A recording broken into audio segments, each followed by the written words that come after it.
제 31장.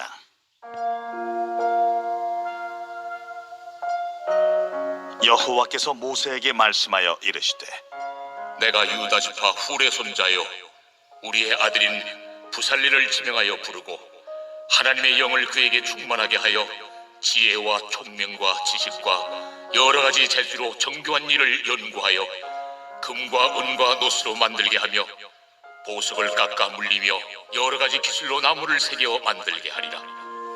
내가 또 단 지파 아히사막의 아들 오홀리압을 세워 그와 함께하게 하며 지혜로운 마음이 있는 모든 자에게 내가 지혜를 주어 그들이 내가 네게 명령한 것을 다 만들게 할지니 곧 회막과 증거궤와 그 위의 속죄소와 회막의 모든 기구와 상과 그 기구와 순금 등잔대와 그 모든 기구와 분향단과 번제단과 그 모든 기구와 물두멍과 그 받침과 제사직을 행할 때 입는 정교하게 짠 의복 곧 제사장 아론의 성의와 그의 아들들의 옷과 관유와 성소의 향기로운 향이라. 무릇 내가 네게 명령한 대로 그들이 만들지니라. 여호와께서 모세에게 말씀하여 이르시되, 너는 이스라엘 자손에게 말하여 이르기를 너희는 나의 안식일을 지키라.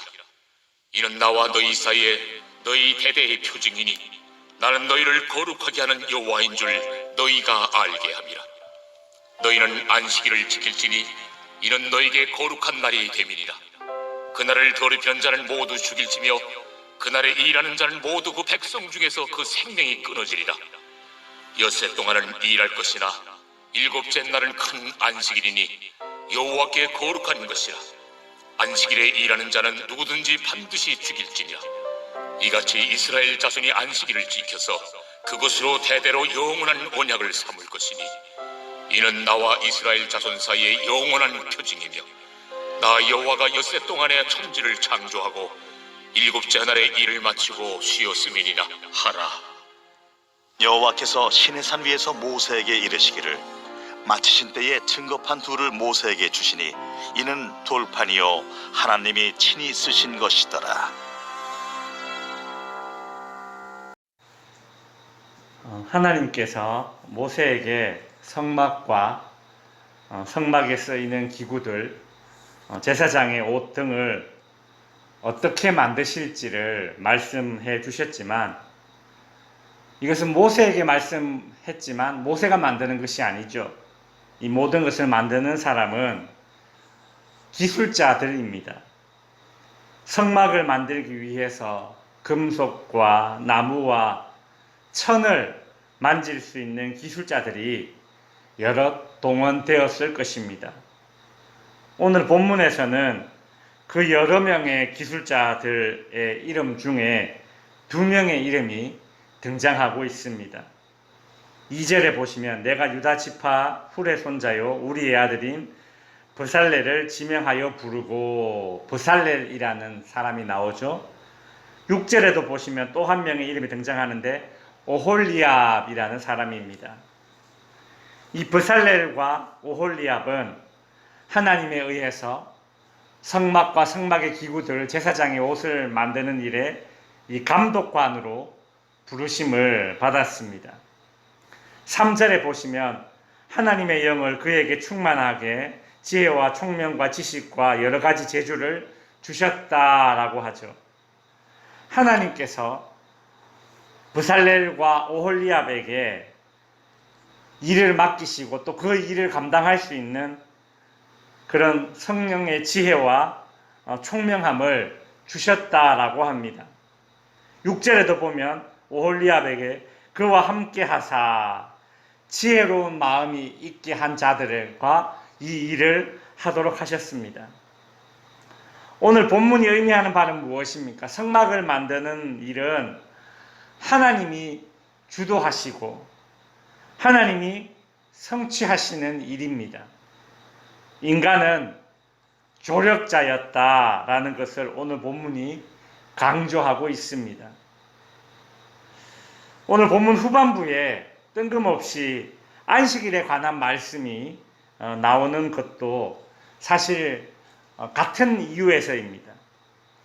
지금까지 성막 만드는 법에 대해서 쭉 말씀을 해 오시다가 갑자기 안식일 규례에 관해서 그렇게 말하고 있죠. 좀 뜬금없어 보이지만 이것은 의도적인 그런 배치입니다. 창세기에서 하나님이 6일 동안 천지를 창조하신 후에 안식하시며 안식일에 관한 말씀을 하셨지 않습니까? 마찬가지로 하나님께서 성막을 만드는 것에 관해서 말씀하신 후에 안식일에 관한 말씀을 하시는 것입니다. 창조라는 사건 이후에 안식이 등장했듯이 성막을 만드는 사건 이후에 안식이 등장하는 것입니다. 이 말은 성막을 만드는 사건이 창조 사건과 지금 비교되고 있는 것입니다. 창조 사건이 전적인 하나님의 작품이었고 하나님의 일이었듯이 성막을 만드는 사건도 전적으로 하나님의 작품이고 하나님의 일임을 강조하고 있는 것이죠. 하나님의 일은 단순히 솜씨를 가졌다고 해서 맡을 수 있는 것이 아닙니다. 첫 번째 조건은 하나님의 영에 충만한 사람이어야 했고, 두 번째 조건은 자신의 경험과 생각을 다 접고 하나님이 알려준 설계도대로 만드는 그런 순종하는 자들이어야 했습니다. 그 대표적인 예로 브살렐과 오홀리압이 오늘 본문에 등장했습니다. 이제 말씀을 정리하겠습니다. 성도 여러분, 하나님의 일은 이런 사람들에 의해서 하나님의 주도적 섭리로 되어지는 것입니다.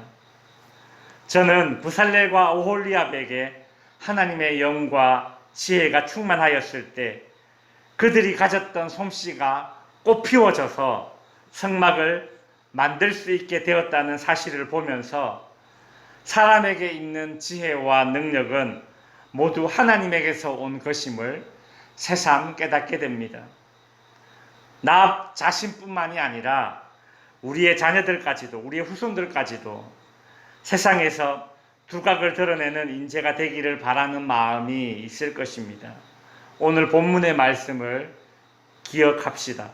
모든 일은 하나님이 브살렐과 오홀리압에게 하나님의 영과 지혜를 내리심으로 시작되었습니다. 하나님에 대한 신앙 위에서 여러분 개인의 능력과 또 자녀들의 능력이 꽃피울 수 있게 되기를 주님의 이름으로 축원드립니다.